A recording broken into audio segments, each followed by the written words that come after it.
जय माता दी सभी को, राधे राधे। आज पढ़ेंगे रीत काल भाग 2 पढ़ेंगे, जिसमें रीत सिद्ध कवि पढ़ेंगे हम। बिहारी 1606 से 1663।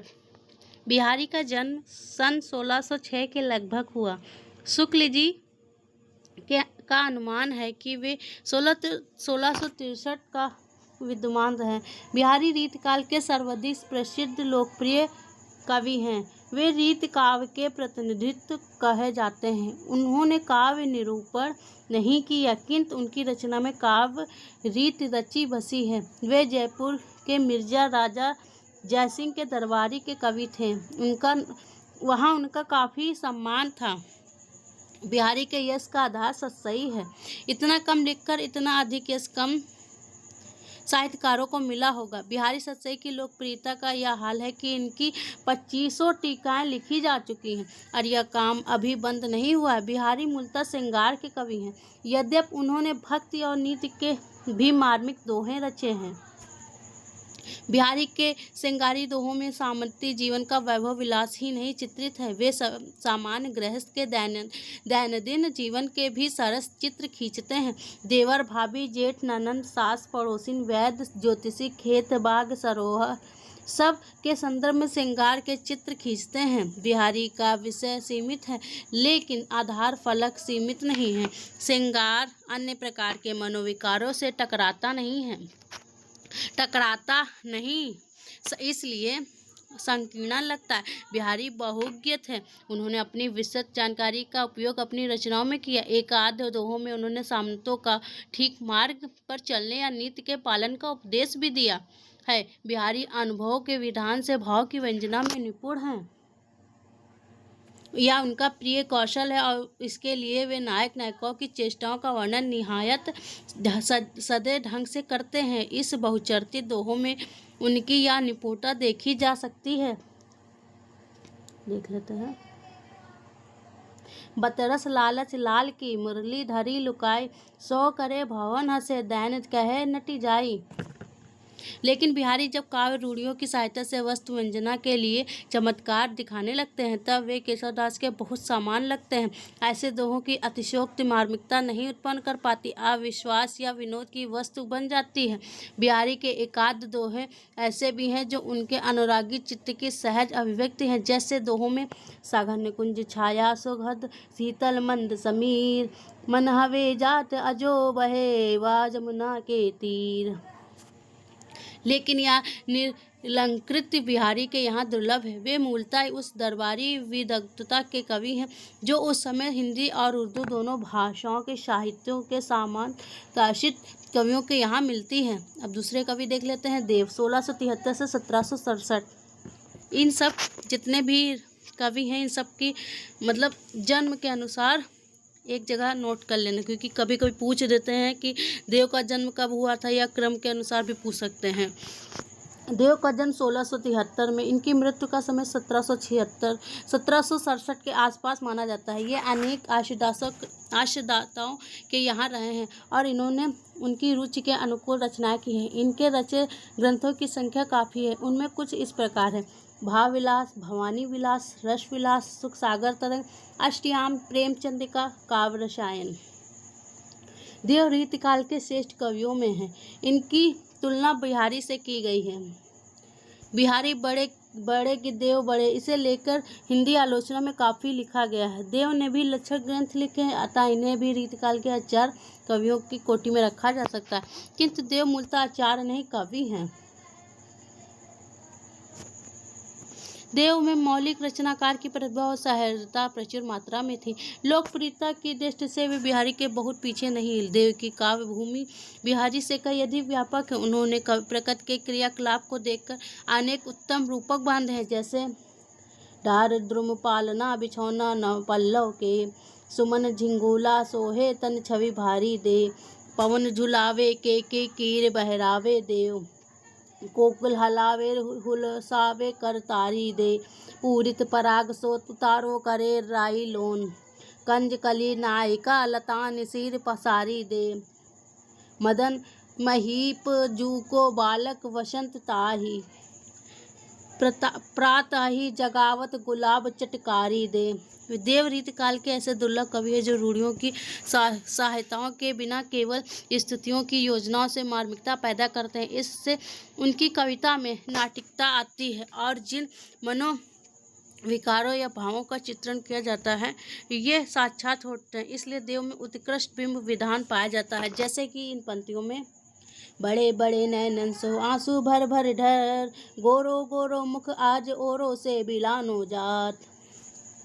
देव काव्य कला के कुशल कवि हैं, किंतु चमत्कार या काव्य रूढ़ियों के आधार पर रचना करने की प्रवृत्ति उनमें बिहारी की अपेक्षा कम है। इसलिए उनमें चमत्कार करने की अपेक्षा रमाने की प्रवृत्ति अधिक है।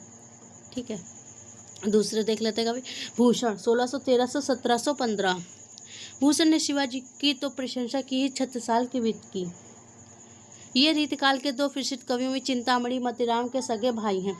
ये चित्रकूट के सोलंकी राजा रुद्र ने इन्हें कवि भूषण की उपाधि दी थी। मतलब ये भी क्वेश्चन पूछ सकते हैं कि कवि भूषण की उपाधि किस राजा ने दी, तो राजा सोलंकी रुद्र ने दी। फिर ये इसी नाम से प्रसिद्ध हुए। वास्तविक नाम कुछ और रहा होगा। वीर रस के कवि हैं। इन्होंने रीतिकाल की परंपरा में एक अलंकार ग्रंथ शिवराज भूषण भी लिखा। इनके जो अन्य ग्रंथ मिलते हैं वे हैं शिवा बावनी, छत्रसाल। रीतकालीन कविता का प्रधान स्वर श्रृंगार है, भूषण का स्वर वीरता है, इसलिए ये रीतिकाल के विशिष्ट कवि हैं। लेकिन भूषण के महत्व पर विचार करते समय कुछ बातों की ओर ध्यान जाता है। रीतिकाल के कुछ अन्य कवियों ने वीरता की कविताएं लिखी, किंतु उनको भूषण की प्रसिद्धि नहीं मिली। इसका मुख्य कारण है कि काव्योत्कर्ष की दृष्टि से वे इस क्षेत्र में भूषण जैसे कवि नहीं हैं।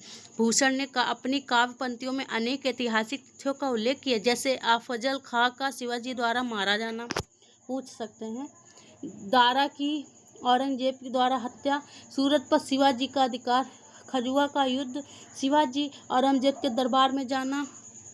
भूषण ओज के कवि हैं। उनकी कविता में टंकार के साथ साथ झंकार भी सुनाई पड़ती। वे कभी कभी व्यंग भी करते। दारा की ना तो दौर या राह नहीं, खजबों की। उनके यहाँ जो थोड़ी बहुत भाषागत अवस्थाएं मिलती है उसका कारण उत्साह का अतिरेक हो सकता है। भूषण काव्य रीति में वीरता को ढालने वाले कवि। उनके काव्य में श्लेष आदि का पूरा प्रयोग मिलता है। भूषण ने अपनी कविता में मुस्लिम शासक औरंगजेब द्वारा हिंदुओं के धर्म परिवर्तन में क्षोभ प्रकट किया है।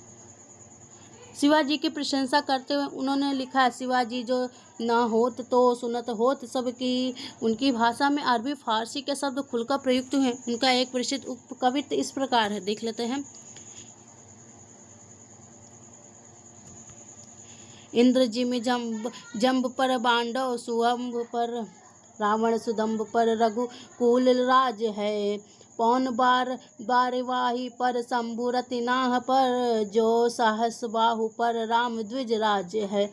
दावा द्रुम दंड पर चीता मृग झुंड पर, भूषण विटुंड पर जैसे मृगराज। तेजतम अंश पर कान्ह जिम कंस पर, त्यो में लेक्षा वंश पर सेज शिवराज। मोतीराम का देख लेते हैं। मोतीराम 1603-1701 है। मोतीराम रीतिकाल के प्रसिद्ध आचार्य कवि हैं। अनुमान्यता इन्हें भी अपने भाई भूषण के समान दीर्घ आयु प्राप्त हुई। मतलब ये भूषण के भाई हैं मोतीराम। इनके ग्रंथों के नाम है छंदसार, छंदसार, रसराज, साहित्यसार, लक्षण श्रृंगार, ललित ललाम, रसराज, ललित ललाम इनके यश के आधार हैं। मोतीराम रीतकाल की भाषा में प्रवाहमयता और भाव की सहजता के प्रतिमान है।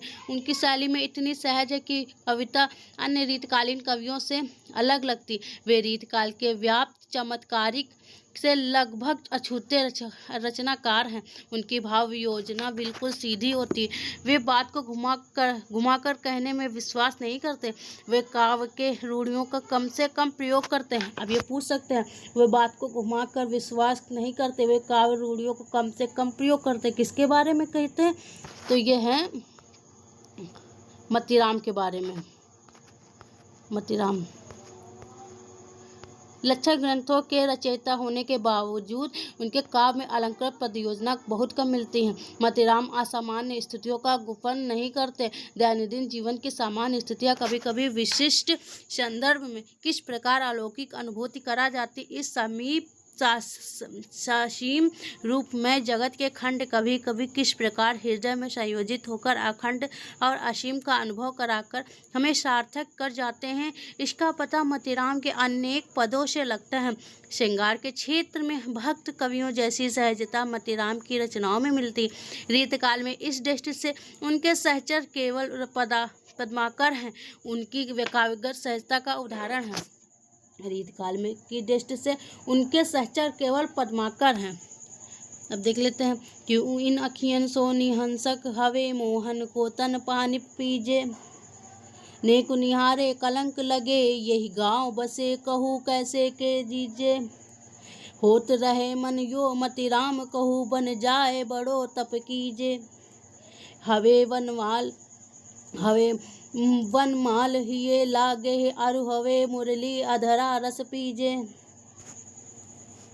पद्माकर का देख लेते 1753-1833। पद्माकर का जन्म बांदा में हुआ। ये रीतकाल के अत्यंत प्रसिद्ध एवं लोकप्रिय कवि हैं। ठीक है, ये अनेक गुण ग्राहकों द्वारा सम्मानित किए गए। सुगरा सितारा जयपुर ग्वालियर के दरबारों में इनका आदर है। हिम्मत बहादुर जो बांदा और अवध के नवाबों की सेना के अधिकारी थे के नाम पर इन्होंने हिम्मत बहादुर विरुदावली लिखी। इनके द्वारा रचित अन्य ग्रंथ इस प्रकार हैं। एक मिनट। जगत विनोद, पद्माभरण, प्रबोध पंजासा, राम रसायन, गंगा लहरी, जगत विनोद लक्षण ग्रंथ। मतलब कभी कभी ये भी पूछ देते हैं कि गंगा लहरी किसकी है, जगत विनोद किसकी है, तो इनकी रचना देखकर भी पूछ लेते हैं किसकी है। ठीक है, तो इनको ध्यान रखना। पद्माकर भी मोतीराम के समान भाषा और भाव की प्रवाहमयी सहजता के कारण लोकप्रिय हैं, किंतु पद्माकर की कविता श्रृंगार, भक्ति और वीरता तीनों भूमियों पर समान अधिकार के साथ रस का संचार करती है। विभिन्न भावों के अनुरूप भाषा को सहज तौर पर ढाल देने में ये सिद्ध थे। पंडित रामचंद्र शुक्ल के शब्दों में अब ये देख लेते हैं हम।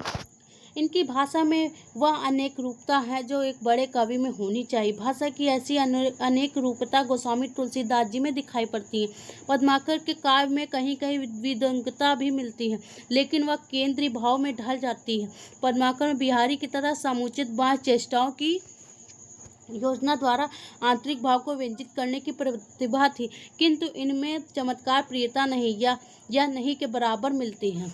ये शुक्ल का कथन है, पूछ सकते हैं। इनकी वीर रस की कविताओं में भूषण की तरह ही विरोचित ओज है, किंतु भाषा व्यवस्थित बनी रहती है। पद्माकर की गंगा लहरी में एक शांत कामी चित्त की कातरता और गंगा के महात्मा का अटूट श्रद्धा दिखलाई पड़ती है। पद्माकर के काव्य में बुंदेलखंड की प्रकृति का सजीव चित्रण है। इनकी काव्य भाषा में अनुप्रासों की छटा देखने को मिलती है। पद्माकर के बारे में कह रहे हैं। बिहारी और पद्माकर को रीतकाल के दो छोर कहा गया। अब एक मिनट। बिहारी और पद्माकर को रीतकाल के दो छोर कहा जा सकता है। बिहारी रीतकाल के प्रारंभिक श्रेष्ठ कवि हैं, तो पद्माकर अंतिम है। देखो इंपॉर्टेंट है। कालावधि लगभग 200 वर्षों की है। पद्माकर के काव्य की विशेषता भाव को व्यंजित करने में समर्थ सजीव चित्र खींच देने में है। नीचे दिए हुए सवैये से इस कथन की पुष्टि हो जाती है। देख लेते हैं।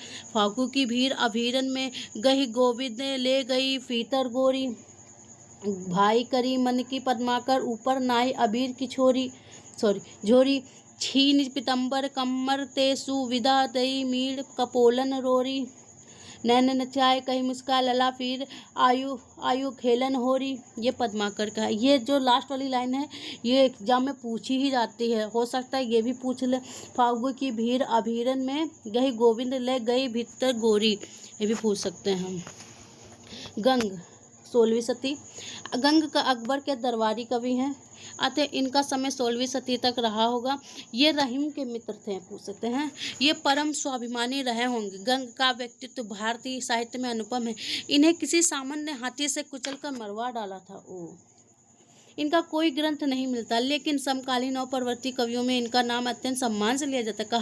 कहा गया है तुलसी गंग दुओ भय तुलसी गंग दुओ भय कवियन केसरदार। इसी से कवि समाज के बीच इनका स्थान अनुमान किया जा सकता है। इनकी जो कविता मिलती है वे प्रधानतः श्रृंगार की ही हैं, दरबार में थे, इसीलिए इनके काव्य में विद्वता भी थी। कुल मिलाकर अपनी रचना पद्धति में रीत काल के ही कवि ठहरते हैं। गंग द्वारा एक कविता देख लेते हैं। झुकत कृपान मैदान जो देख लेते हैं। झुकत कृपान मैदान जो उदोत भानु एकन ते एक मानो सुषमा जरद की। कहे कवि गंग तेरे बल को बायार लगे फूटी गजघटा जो सरद की। एते मान सोनित की नदियाँ उमड़ चली रही ना निशाने कहूँ मही में गरद की। गौरी गाहो गिरपति गणपति गाहो गौरीपति गही पूछ लपके बरद की। अब तक हमने काव्य रीत का ध्यान रखकर लिखने वाले उन कवियों पर विचार किया जिनमें से अधिकांशतः काव्य निरूपक की रचना का निमित्त बनाया। अब हम उन कवियों को विचार करेंगे जो भिन्न कोटि के हैं और उन पर विवेचित कवियों को रीतबद्ध कहा जाता है, क्योंकि वे काव्य की रीत को ध्यान में रखकर उसी की सीमा में कविता करते हैं। जिन पर कवियों को हम विचार करने जा रहे हैं उन्हें रीत मुक्त कवि कहा जाता है, क्योंकि उन्होंने एक तो काव्य निरूपण को कविता का निर्मित नहीं बताया है और दूसरे को उनके यहाँ वर्ण विषय को लेकर एक प्रकार की विहलता या तन्मयता पाई जाती है। आधुनिक मुहावरों में कहे तो ये कवि प्रतिष्ठान की अपेक्षा या विरोध करने वाले बोधा ने लोगन कवित कीबो खेल कर जानो या घनानंद में लोग है लागी कवित बनावट मोहे तो मेरे कवित बनावट लिखकर यही प्रकट किया जाता है कि रीतिवाद का विरोध रीतकालीन में ही होना था। घनानंद आलम बोधा ठाकुर आदि इसी प्रवृत्ति का प्रतिनिधित्व करते हैं। अब प्रमुख रीत मुक्त कवि देख लेते हैं। घनानंद 1673 से 1739, इनका जन्म 1673 आसपास हुआ और 1739 में नादिर शाह के सैनिकों द्वारा मारे गए। सुजान संबोधन के आधार पर किंवदंती है कि सुजान नामक वेश्या को वे प्यार करते थे। विराग होने के पर वे वृंदावन चले गए और वैश्य होकर रचना करने लगे। 1739 में नादिर शाह के सिपाहियों ने इनसे जर 3 बार सोना मांगा। उन्होंने 3 मुट्ठी धूल उठाकर उन्हें यहाँ कहते हुए रज धूल इस पर कुद होकर सैनिकों ने हाथ काट डाला। मृत्यु के समय ये सुजान को नहीं भूले। कहा जाता है कि मरते समय इन्होंने अपने रक्त में यह कवित लिखा है। बहुत दिनां की अवधि आस पास परे खरे अरबरन परे है उठ जान को। कही आवन छबीले मन भावन को। गही राखत ही दे सम्मान को। झूठ बतियान की पतियान ते उदास हवे के। अब ना घिरत घन आनंद निदान को। आधर लगे है आन करी के प्यान प्राण। चाहत चलन ये संदेशो ले Sujan. Oh my god. Ghananand के प्रमुख ग्रंथ है सुजान सागर, सुजान संबोधन, विरह लीला, कोकसार, रसकेली बल्ली, कृपाकांड। ये रचनाएं देखकर पूछ सकते हैं किसकी है। ठीक है, ये प्रेम की मस्ती विशेषता वियोग के श्रृंगार के कवि हैं। शुक्ल जी के अनुसार प्रेम मार्ग का ऐसा प्रवीण और धीर पथिक तथा जवादानी का ऐसा दावा रखने वाला ब्रज भाषा का दूसरा कवि नहीं हुआ। घनानंद प्रेम के गंभीर कवि हैं। वियोग में सच्चा प्रेमी जो वेदना सहता है उसके चित्र में जो विभिन्न तरंगे उठती है उनका चित्रण घनानंद ने किया है। घनानंद वियोग दशा का चित्रण करते समय अलंकारों रूढ़ियों का सहारा लेने नहीं बदौड़ते। वे बाह्य चेष्टाओं पर भी कम ध्यान नहीं देते। वे वेदना के ताप से मनोकारों या वस्तुओं का नया आयाम अर्थात पहले न देखा गया उनका कोई नया रूप पक्ष देख लेते हैं। इसे ही ध्यान में रखकर शुक्ल जी ने उन्हें लाक्षणिक मूर्तिमत्ता और प्रयोग वैचित्र का ऐसा कवि कहा जैसे कि उनके 250 वर्ष बाद छायावाद काल में प्रकट हुए। छायावाद के आलोचक आलोचक किसी को परिचित में अपरिचित सौंदर्य का उद्घाटन कहते हैं। सच पूछिए तो सच्ची कविता और कविता ही क्यों सच्ची कला साधना का यही लक्षण है। अब देख लेते हैं। हवे है सो घड़ी भाग उगरी, ये आँखों में उजाड़ बसे रहने की बात कहते हैं। उजरिन बसी है हमारी आँखियाँ देखो। अच्छा, शुक्ल जी ने देखा कि घनानंद के प्रेम की अनिवार्यता की व्यंजना विरोध मूलक वैचित्र की प्रवृत्ति के आधार पर की है।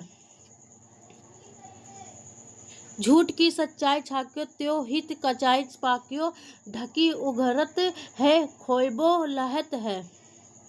यह कोरी कलात्मक नहीं, घनानंद की रचनात्मक शक्ति यह है कि सारी कलात्मक शक्ति श्रोता पाठक के हृदय की मार्मिकता में पर्यवसित हो जाती है। इसलिए घनानंद कलाकार हैं, कलावादी नहीं। घनानंद की कविता में यह कलात्मकता सहजता में भी ढल जाती है, तब उनमें वियुक्त हृदय की चित्कार सुनाई पड़ती है। ऐसी कविता प्राय प्रिय की निष्ठुरता की बात करती है। इस उत्कट और उन्मादी वियोग वर्णन के कारण ही घनानंद पर सूफियों का प्रभाव देखा जाता है। कान्हा परे बहुतायत में इकलैनन की वेदन जानो कहाँ तुम। घनानंद पढ़े लिखे काव्य कला मर्मज्ञ कवि थे, फारसी अवश्य जानते थे होंगे। उनकी काव्य पंक्तियों में संगीतात्मकता है, जैसे इस पंक्ति में मृदंग की ध्वनि, आनंद निधान सुखदान दुखियान हृदय। किंतु वे इस कलात्मक को ऊपर उठाकर शुद्ध और निरीह भावभूमि पर पहुंचा देते हैं। उनकी कविता का एक महान विषय प्रेम से जुड़ी है। शुद्ध प्रेम के तत्व को कलात्मक जकड़ कर रोके नहीं रह पाती। अगर यह अनुश्रुति न होती कि सुजान दरबारी नर्तकी थी, तो घनानंद संभवतः भक्त कवि माने जाते हैं। आलम 18वीं सदी। आलम का काव्य ही नहीं, जीवन की स्वच्छंद एवं मुक्त था। ये ब्राह्मण थे, पर शेख नामक रंगरेजिन के प्रेम में पड़कर उससे विवाह कर लिया। शेख रंगरेजिन स्वयं सुकवित्री थी और उनका इससे प्रेम कविता के कारण हुआ। अच्छा, कविता के पूछ सकते हैं कि आलम का प्रेम शेख रंगरेजिन से किसके माध्यम से हुआ, तो कविता के द्वारा। 18वीं सदी के कवि हैं। शेख की काव्य चातुर्य और वाग्विद्या के विषय में अनेक अनुष्ठित प्रचलित। आलम औरंगजेब के पुत्र मुअज्जम के आश्रम में रहते थे। इनकी कविताओं के संग्रह का नाम है आलम केली। उसमें आलम के साथ शेख के कवित्व हैं। मध्य युग में कला के क्षेत्र में किसी दंपति की कितनी एकमेकता कम दिखाई पड़ती है। जिस प्रकार वे जीवन व्यर्थ बोझ उतार फेंक सकते थे, उसी प्रकार काव्य में वे केवल सार्थक वक्तों के सहारे मार्मिकता पैदा कर सकते थे। अलंकार आदि का बोझ फेंक कर आलम प्रेम की दीवानगी के कवि थे। क्या बात है। वे घनानंद रसखान की कोटि के कवि थे। मनोवेग जीवन के सामान्य आचरण में व्यक्त हैं और संयोग वियोग में क्या अंतर पड़ जाता है, इससे कवि से बाह्य आचरण द्वारा चित्रित है।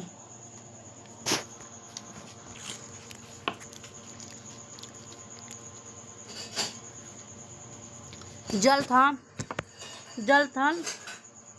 थल कीन्हें बाहर अनेकन ता थल काकरी बैठी चुनियों करें।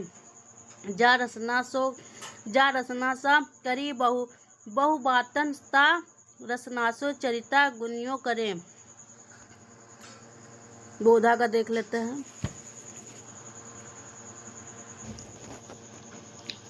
बोधा 18वीं सदी के बोधा राजापुर जिला बांदा अर्थात तुलसीदास की जन्मभूमि के रहने वाले थे। 18वीं सदी के उत्तरार्ध और 19वीं सदी के प्रारंभिक काल में ये विद्वान थे। इन्होंने अपने जीवन के प्रेम और विरह का दंड और सुख भोगा था, जो इनकी कविता में प्रकट कहा जाता है। पन्ना दरबार की सुभान नामक वैश्य से इन्हें प्रेम था। विरह वारिस उसी से संबंधित है। विरह वारिस के अतिरिक्त इनकी एक रचना इश्कनामा है। बोधा रसोन्मत्त कवि हैं। वे प्रेम की पीर व्यंजना इनके काव्य में मिलती है। ये किसी रीति पर न चलकर काव्य के क्षेत्र में प्रेम के स्वच्छंद मार्ग पर चलने वाले कवि हैं। स्वच्छंद मार्ग का मतलब यह है कि ये मन की उमंग पर कविता करने वाले थे।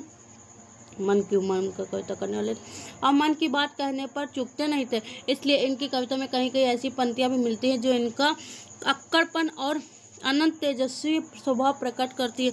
इनके साथ ही वे दरबारी कवियों के चरित्र के भिन्न भिन्न विपरीत कवि स्वभाव भी प्रकट करती है। दाता कहा, सूर कहा, सुंदर सुजान कहा, आपको न चाहे ताके बाप को न चाहिए। दूसरी ओर बोधा अपने प्रेम की अतिथि मानवीय संवेदनाशील पहुंचाना चाहते थे संवेदनशील पहचान रखते हैं। सच्चा प्रेमी प्रिय को प्राप्त करने की धुन में कितना अधीर होते हुए कम से कम अपनी ही दृष्टि में कितना संयम बरतता है। इसका द्वंद्व कितना असहाय होता है, फिर भी उसे किसी ने से न कह सकने की पीड़ा प्रेम मन की कितनी विस्तृतियों का समुच्चय है। इसे बोधा ने इस सवय में व्यक्त किया है। देखो, कबहू मिलोबो या धीरज ही में धरबो करे, उड़ते कढ़ी आवे गरे ते फिरे मन की मन ही में सिरबो करे, कभी बोधा न चाहूं सिर कबहू नित ही हरवा सो हिरेबो करे, सहते ना बने कहते ना बने मन ही मन पीर पिरेबो करे। ठाकुर का देख लेते हैं 1774 से 1823 का। ठाकुर के पूर्वज काकोरी अवध के निवासी थे। इनका जन्म ओरछा में हुआ था। इनके बारे में प्रसिद्ध है कि सामंत हिम्मत बहादुर के जिनका उल्लेख पद्माकर के प्रश्न में हो चुका, अपमान करने पर इन्होंने उनकी सभा में म्यान से तलवार निकाल ली और यह कवित्व पढ़ डाला। देखते हैं, सेवक सिपाही हम उन राजपूतन के दान जुद्ध जुरूबे में निकू जे न मुरके, नीति देनवारे हैं मही के महिपालन को, ये के विशुद्ध है स्नेही साचे उड़ के। ठाकुर कहत हम बैरी बेवकूफन के, जालिम दामाद हैं आदानियों ससुर के, जोजिन के चोजी महामैजिन मौजिन के महाराज, हम कविराज हैं वे चाकर चतुर के। ठाकुर की कविता के दो तेवर हैं। एक उनका क्षुद्रताओं और अमानवीयताओं से टकराने वाला रूप है, जहाँ वे आक्रामक होते हैं, और उनकी कविता से प्रकट होता है कि वे भावबोध का चालूपन नहीं सह पाते थे। वे कविता को हृदय की सच्ची मन की अनुभूति मानते, इसलिए उन्होंने लिखा कि मीन मृग खंजन जैसे उपमानों का प्रयोग सीख लेने से कविता नहीं आती। उनका कहना है कि कविता की बात बहुत बड़ी होती है। लोग सभी के बीच कविता ऐसी गिराते हैं मानो ढेला। लोगों ने कविता करना खेल समझ रखा है। ढल सो बनाए आए मेलता सभा के बीच लोगन कवित्व किन्हें खेल कर जानो। ठाकुर का दूसरा तेवर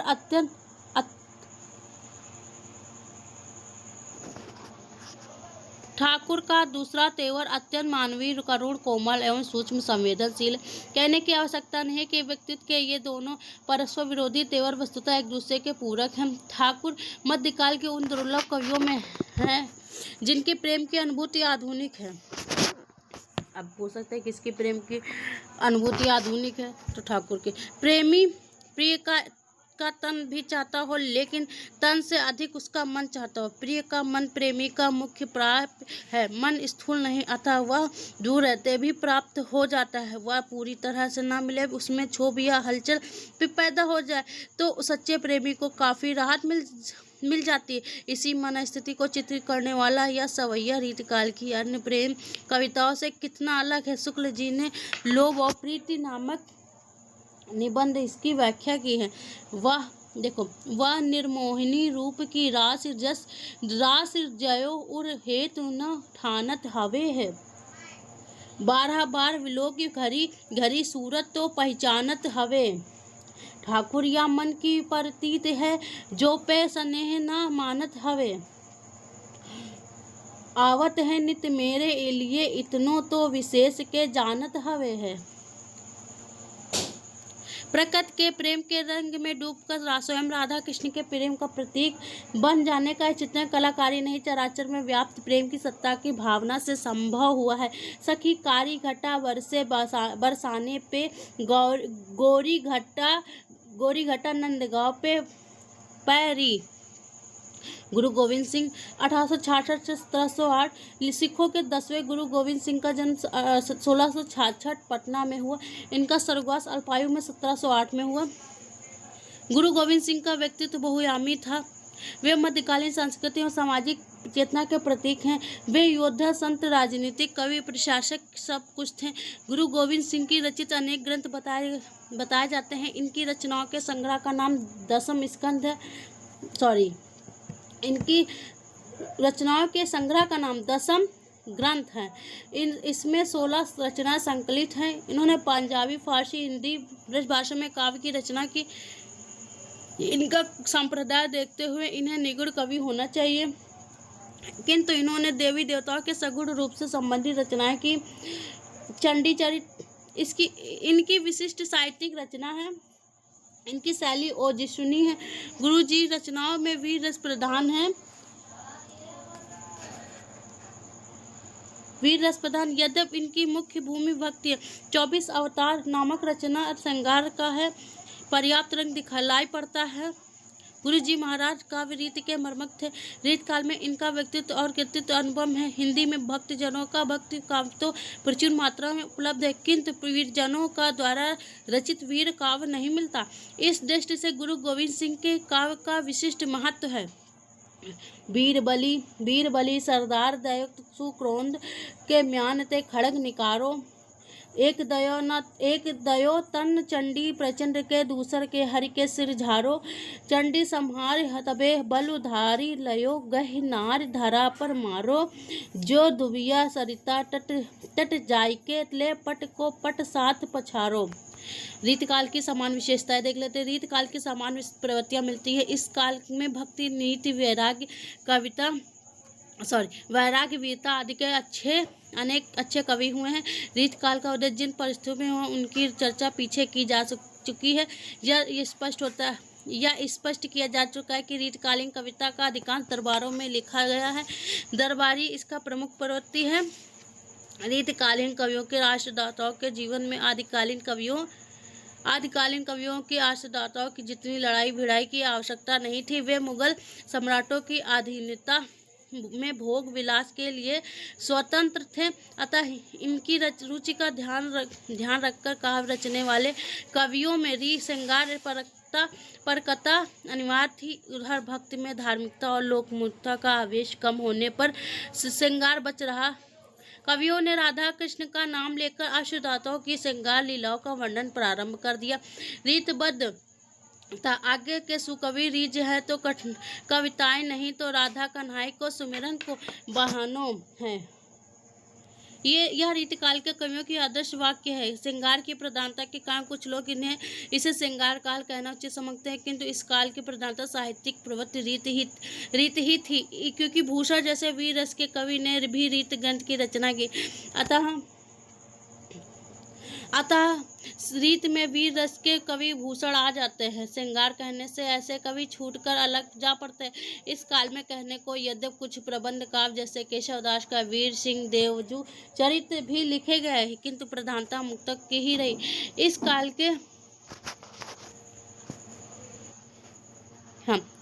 के प्रबंध काव्य प्रस्तुत आदिकाल की परंपरा का निर्वाह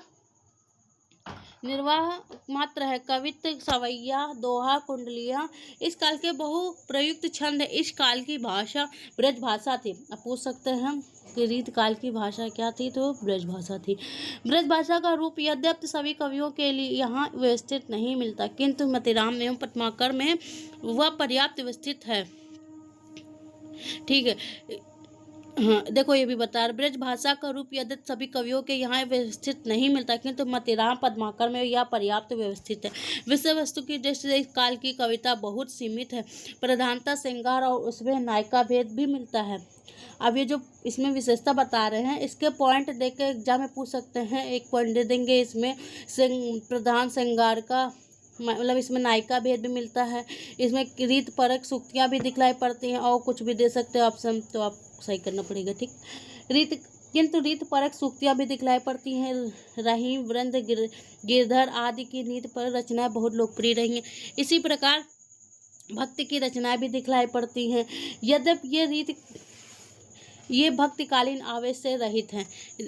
रीतकाल में काव्यांग निरूपण काव्य रचना का निर्मित मात्र है। इससे काव्य शास्त्र का विकास नहीं हुआ। अतः रीतकाल के तथाकथित आचार्यों द्वारा हिंदी के काव्य शास्त्र की नींव नहीं पड़ी। उस समय गद्य का विकास नहीं हुआ था। विकसित गद्य का अभाव वास्तविक काव्यांग निरूपण न हो पाने के कारण इस काल में सरस मनोरम मुक्तक प्रभुत संख्या में लिखे गए। इस काल को कवित्व के प्रधान प्रवृत्ति किसी भी दार्शनिक विचारधारा से मुक्त है। इसलिए कुछ लोग उसे शुद्ध साहित्यिक अथवा शुद्ध काव्य भी कहना उचित समझते हैं। रीतकालीन मुक्तकों को लोकप्रियता का ही प्रमाण है। जिस प्रकार संस्कृत के सुभाषितों का संकलन होता है, उसी प्रकार रीतकालीन मुक्तकों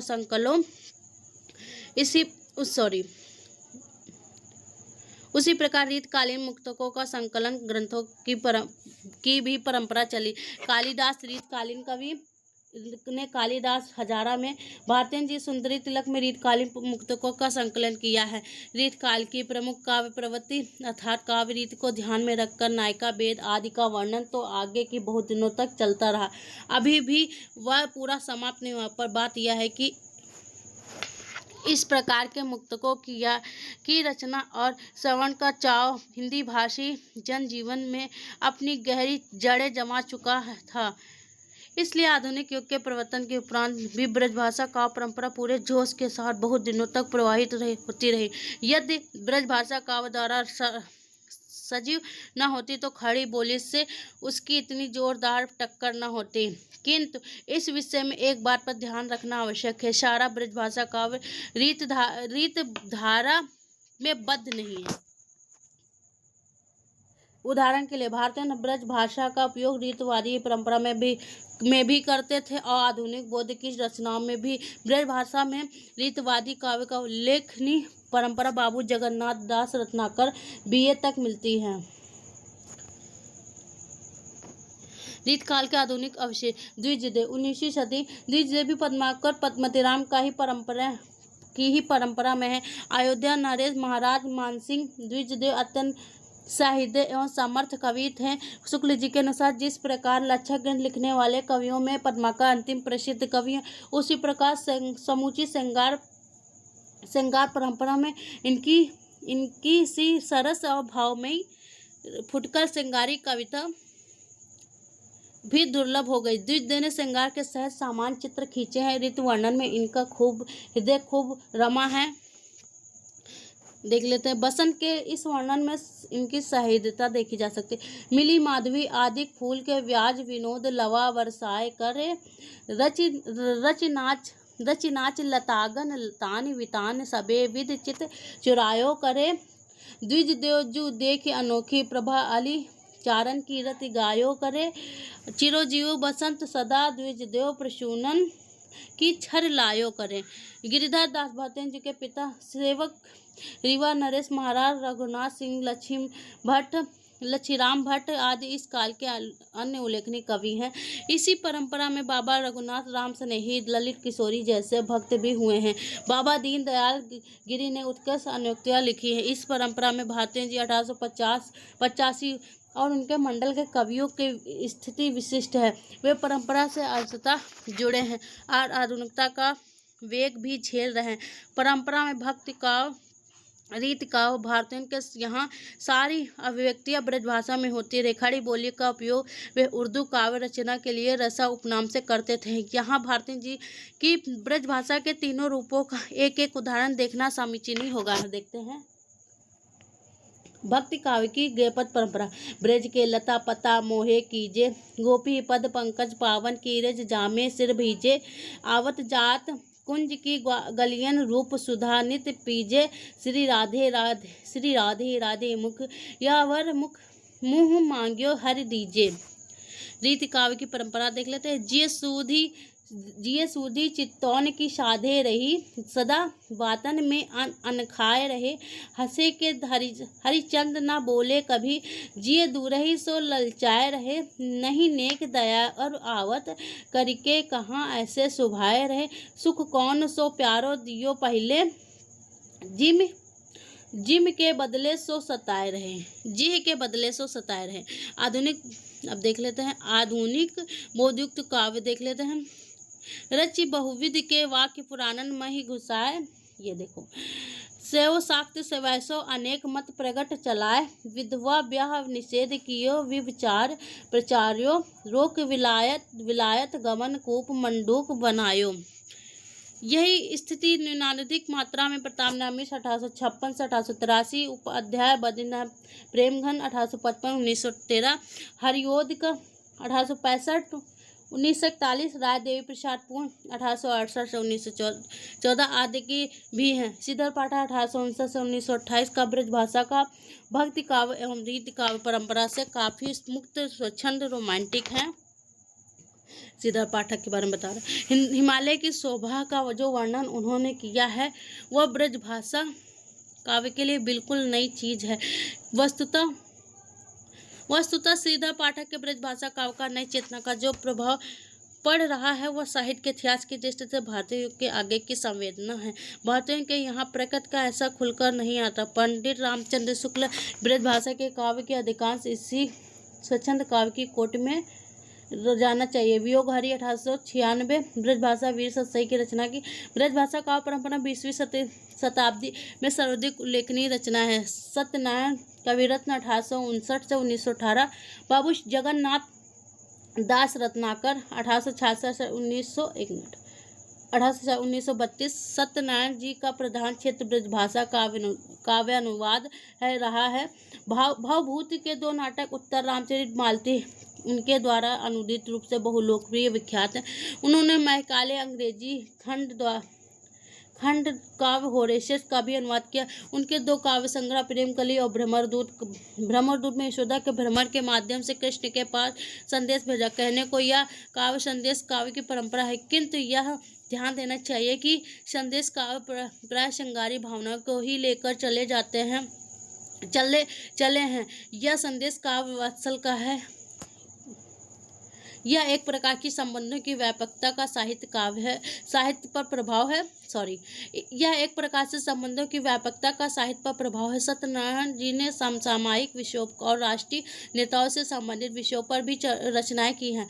बाबू जगन्नाथ दास रत्नाकर 1866 से 1932 ब्रज भाषा का आधुनिक काल में अंतिम बड़ा कवि कहा जाता है। उनके काव्य के माध्यम से ब्रज भाषा जैसे पूरे प्रयत्न के साथ खड़ी बोली काव्य की तुलना में अपने प्राचीन वैभव की याद दिला रही हो। रत्नाकर जी ने हरिश्चंद्र गंगावतरण में अवधो शतक काव्य प्रसिद्ध है।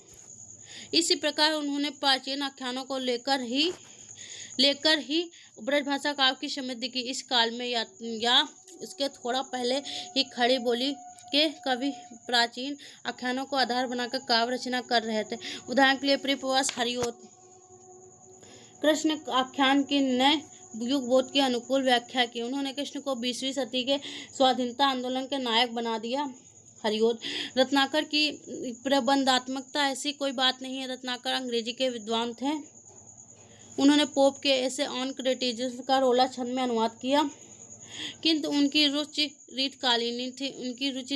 इसमें कोई संदेह नहीं। रत्नाकर ने ब्रज भाषा काव्य और रीत परंपरा का एक बार फिर से 20वीं सदी के पाठक को भी चमत्कृत कर जाती है। सादृश विधान पर्यवेक्षण की क्षमता, बात कहने का सलीका, शब्द मैत्री, ध्वनियों के आवृत्त इत्यादि में रत्नाकर अपने समकालीन कवियों में उच्च पद के अधिकारी हैं। प्रिय के स्थूलता दूर होने पर वह हृदय में और गहरे कैसे समा जाता है, इसका उदाहरण दर्पण के माध्यम से कैसे सटीक है।